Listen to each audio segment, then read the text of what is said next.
Bon, on va pas se mentir, avant de se lancer ce talk, on a mis un peu de temps parce qu'on a revu le résumé de PSG-Barça, Barça-PSG. La caméra tourne depuis tout à l'heure là. On se refaisait les images. C'était beau, hein. C'était beau. Et apparemment, c'était trop facile. Trop facile. Et est-ce que ça sera trop facile de la gagner? Et ben justement, c'est magnifique transition. On va amener jusque là parce que ça y est, on est dans le dernier carré pour le PSG. Qu'est-ce que ça fait plaisir de dire ça dans un talk. C'est inédit. Paris joue contre Dortmund. On fera un talk, bien évidemment. On parlera longuement de cet avant-match, de ce Dortmund-Paris Saint-Germain. Mais là, justement, on va faire un peu une vision plus globale de la chose sur ces demi-finales. Il y a 4 adversaires donc, et savoir. Je vous pose la question, messieurs. Petit jeu des pronos. Est-ce que Paris va remporter la Ligue des Champions cette année? Est-ce que c'est enfin la bonne année, comme on le dit dans la miniature? Est-ce que Paris va remporter? C'est pas le jeu des pronos, là, c'est le jeu de je lis l'avenir. De la prédiction. Faut se mouiller. Est-ce que Paris peut remporter? On peut modifier ta question ou pas? Comme tu le sens. Est-ce que Paris peut remporter la Ligue des Champions? Moi, je pense que oui. T'es en demi-finale, donc t'es factuellement prétendant, même si tu l'es depuis le début de saison, parce que tu es le club que tu es, avec les ambitions que tu as, avec les moyens que tu as, qu'ils soient financiers ou même en termes d'effectifs. Et parce que t'as aussi un grand coach. Il y a une pression en moins, une pression qu'on a connue par le passé. Aujourd'hui, tu la sens moins. Il y a peut-être une idée de tout ce qui arrive maintenant, c'est du bonus. Même si, bon, il y a aussi le fait que, bon, t'arrives en demi, tu vas aller au-dessus, mais tu t'enlèves la pression des années précédentes et t'as commencé la saison en disant... Bon, la Ligue des Champions, évidemment qu'on y pense, mais c'est pas l'objectif. Je suis dans le truc effectivement, il y a du bonus parce que arriver là dès la première saison et tu peux potentiellement prendre la Coupe de France et le championnat. Bah effectivement, ça serait quand même beau sur le CV pour une première saison. Une très très grosse saison. Mais j'ai aussi ce truc-là de me dire, regarde qui on est, regarde qui il a, les moyens qu'il a. Parce que quand on a recruté Messi, qui avait Di Maria, Neymar, Mbappé, il y avait un peu un truc. D'ailleurs, c'est marrant, c'est ma toute première vidéo sur la chaîne Canal Supporter. C'était est-ce que Paris est obligé de gagner? Est-ce qu'il y a une obligation? Voilà, c'est vraiment pas la même. C'est pour ça que je parle de pression. Aujourd'hui, tu l'as plus ce truc de obligé de gagner. Encore moins aujourd'hui, c'est la première saison d'un nouveau projet, la première saison de Luis Enrique, enfin d'un nouveau projet, en tout cas d'une nouvelle page de ton histoire récente. Donc tranquille, mais t'as quand même ce truc de...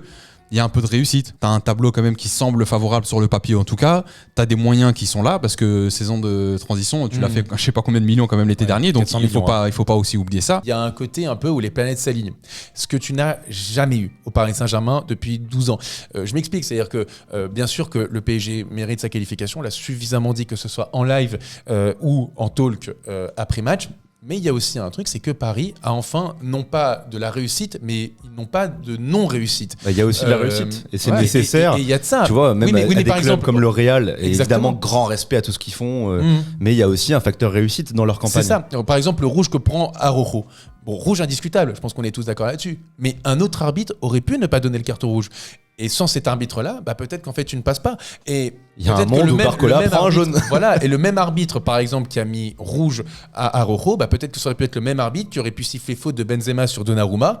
Auquel cas, il se passe pas tout ce qui se passe, tu peux passer en quart de finale et tu sais pas ce qui se passe après. Peut-être que ce même arbitre qui était là contre le Barça il y a quelques jours, il aurait pu être là pour ne pas siffler main sur Kimpembe en 2019.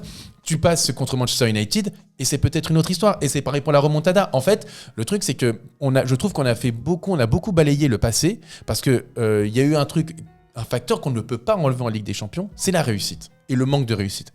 Et là, tu as l'impression que Paris, cette année, pour une fois, ils ont cette réussite, ou du moins ils n'ont pas cette malchance qui tombe toujours sur le PSG. Et ça change. Et il y a eu ça aussi en 2020, même si c'est compliqué de parler de réussite vu la situation catastrophique mondiale. Mais au niveau du tirage, c'est quoi? Je sais plus. Une histoire de masque. Je sais pas. C'est une série Netflix. Je sais pas, j'étais pas là. Voilà, c'était le petit pot hors foot. Mais voilà, factuellement, t'as un tirage qui est à ton avantage. T'as la formule sans pression parce que sans supporters. Et t'as pas les matchs aller-retour. Le Paris Saint-Germain va en finale, c'est si ce n'est la plus belle épopée de l'histoire du Paris Saint-Germain. Tu as aussi le match contre l'Atalanta qui est favorable aussi, puisque tu marques 2 buts en quelques minutes en fin de match. C'est ce qu'on appelle de la réussite. Et il faut bien le différencier. C'est pas de la chance, c'est de la réussite. Et la réussite, elle se provoque. C'est des phrases bateau, mais c'est réel. Même au plus haut niveau, dans n'importe quel sport.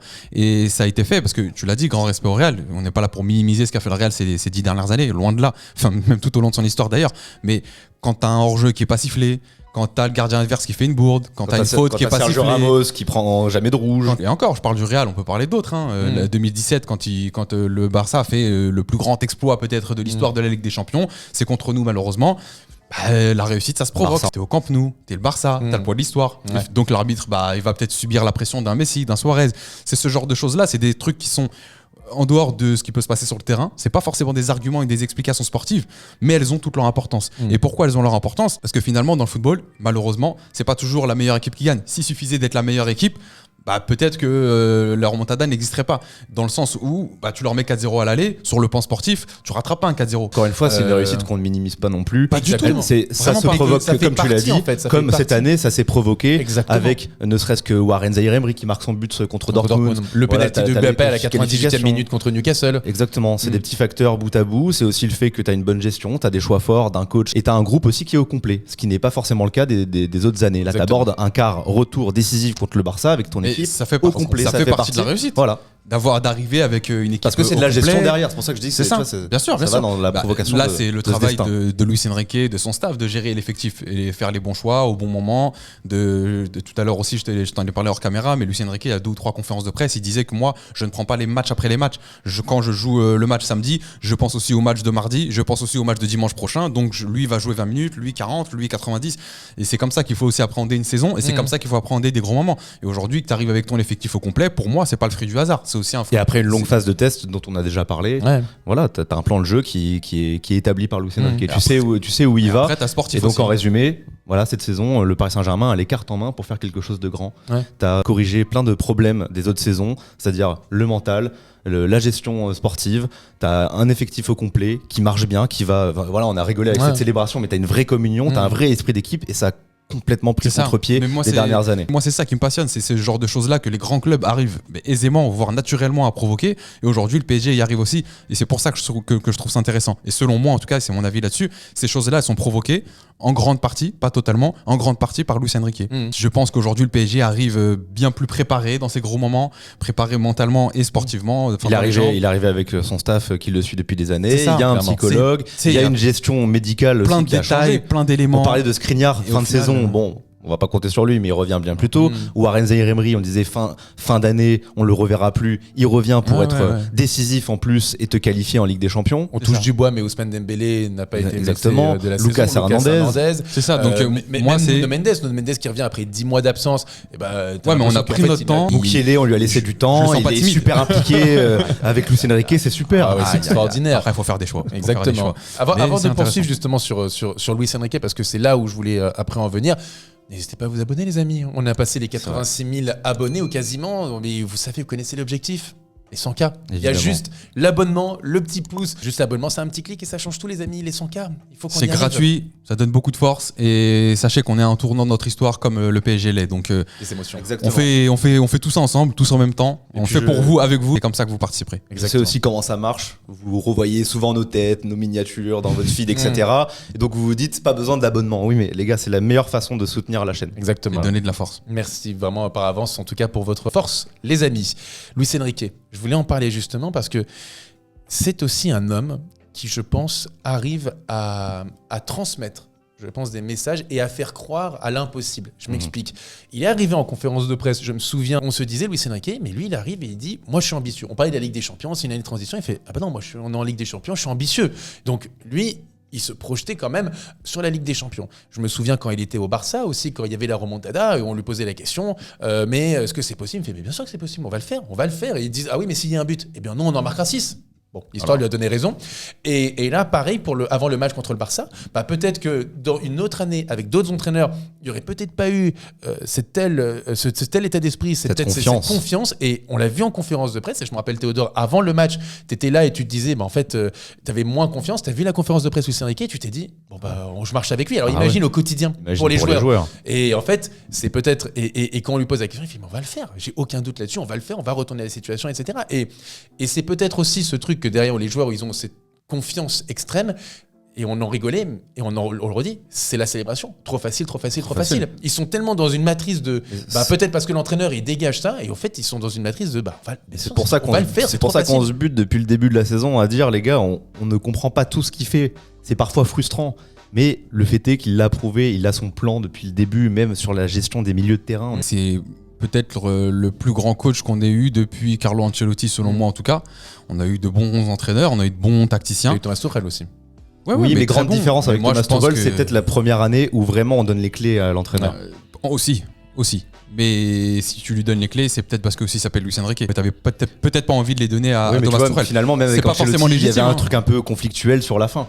Là, Oui, t'as mais l'impression que c'était- vraiment, tu Après, prends les erreurs du c'était- passé voilà. et tu dis, ok, bon, ça a pas marché. Mais après, faire C'était malsain. des erreurs au balbutiement de ton projet, c'est juste normal. Donc avec Bien Ancelotti, sûr. je pense que c'est différent. Si Ancelotti C'est arrive bien au de prendre PSG en note et de 2024, corriger maintenant. totalement. Mais si Ancelotti arrive en 2024 au PSG, je pense qu'il peut prétendre au même succès et avoir la même liberté de pouvoir que Luis Enrique.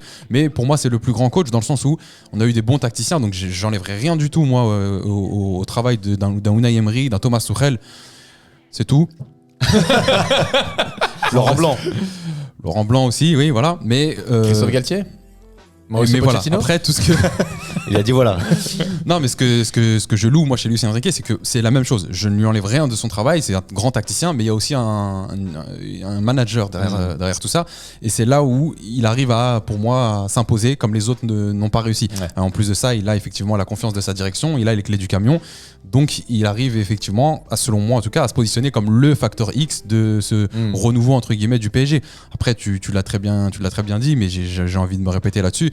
Il y a une sérénité qu'il apporte. Ouais. Et ça, on l'avait pas avant. Il y a 3 autres équipes en plus que le PSG. Tu as le Borussia Dortmund, tu as le Real Madrid et tu as le Bayern de Munich.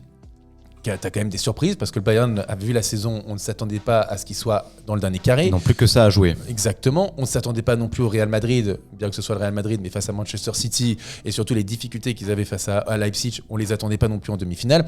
Et le Borussia Dortmund, j'avoue, je les attendais pas du tout là et j'attendais vraiment que ce soit l'Atlético Madrid. Je vous pose la question, qui pourrait aller, selon vous, en finale de la Ligue des Champions et pourquoi pas la gagner plus tard? La finale sera Paris-Real Madrid. Storytelling de fou. Ouais. Le Paris Saint-Germain a cette étiquette de favori et c'est pas se foutre de la gueule On de va Dortmund dire de le que t'es arrogant. On va dire que t'es Non, arrogant. bah je te le non. dis. Étiquette de favori maintenant, est-ce que Paris saura la gérer? Je pense que oui. Et C'est pourquoi mon le Real prono. Madrid alors, de l'autre côté? Parce que comme tu l'as dit, on les attendait pas à ce niveau-là, mais c'est une équipe qui peut tout faire, qui est caméléon, qui peut souffrir avec plaisir. On se disait avec les blessures, ils vont pas le faire. Avec Benzema en moins, ils vont pas le faire. Bon bah finalement, t'as une équipe qui se prête au jeu, qui aime défendre, qui te cueille sur les contres avec des Rodrigo, des Vinicius exceptionnels, un Bellingham qui court 15 km, qui fait les efforts. Mais il n'y a pas ce truc qui du fait la Bayern aussi, transition. justement, qui a raté sa saison et il joue que ça. Thomas Tuchel l'a déjà gagné. Moi, je pense que le Real est juste trop fort par rapport au Bayern. Donc, on peut rentrer dans des analyses. Hein. Franchement, pendant 8 heures, il n'y a pas de problème. Mais je pense que juste le Real est trop fort par rapport au Bayern. Donc, Ok. certes, ils n'ont rien à jouer, mais